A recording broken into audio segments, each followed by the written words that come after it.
តាំងពីទូចម៉ែបង្រៀន SC អីឲ្យពីចានបើក្មេងវាឆ្លាតហត់តែសន្ទូចក៏វាអាចស្ទូចត្រីបានយើឥឡូវនិយាយត្រូវអត់ឡើយក៏វាអាចស្ទូចត្រីបានដៃពីរជើងពីរបើគេធ្វើបានមិនក៏ឯងធ្វើមិនបានពាក់ស្បែកជើងផ្ទាត់គាត់អាចឆ្កែណាតែមើងងាយទេហៅខ្មោចដំជ័យជ្វាមកវាយគ្នាជាមួយពួកព្រាយជួយផងបងច័ន្ទមនីខ្ញុំតយពីដាក់ឲ្យអ្នកឯងចុកចម្រៀង KODOT សង្កាត់បឹងកក់ពីទុកអញក៏លុបដើរលើព្រះច័ន្ទអាចហៅខ្ញុំ Michael Jackson ដល់ថ្ងៃនេះព្រោះតែខ្ញុំតាន់ក្មេងយើងមានពូជពងសប្តាហ៍ទៅណាមកណាក៏យើងសំខាន់ខាន់តែមិនទាន់បញ្ចប់ខំប្រឹងដល់ថ្ងៃគេកប់រឿងខ្មែរជាតិនៅបន្ទប់តែហប់តោះយើងបបអួយហើយជួនកញ្ចក់យូរវ័យ18ក្តីសម័យនៅពេញខ្លួនហើយយកទឹកភ្នែកមកស្រោចតំណាំស្រោចផ្កាផ្កាសួនចម្រៀងខ្ញុំគឺជាកាហ្វេខ្មៅនៅពេលព្រឹកសូមយកបេះដូងអ្នកយកមកស្ដាប់ហើយយកក្បាលយកមកគិត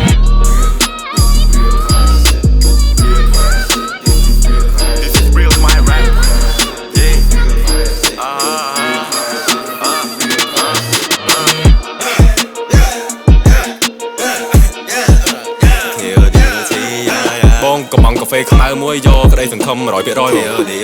KODOT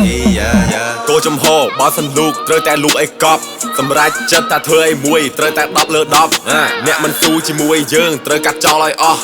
គេមិនខ្វល់ពីយើងផងកាត់ចោលមានអីត្រណោះខ្លា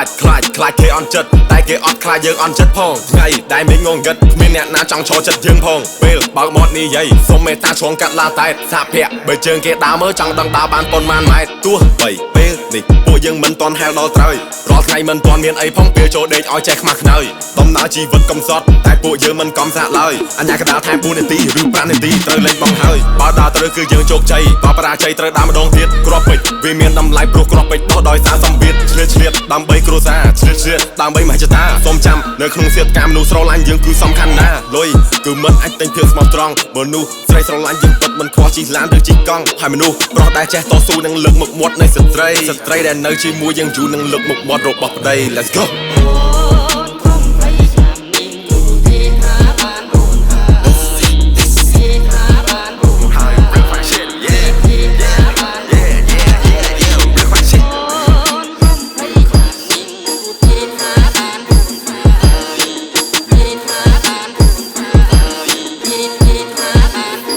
KODOT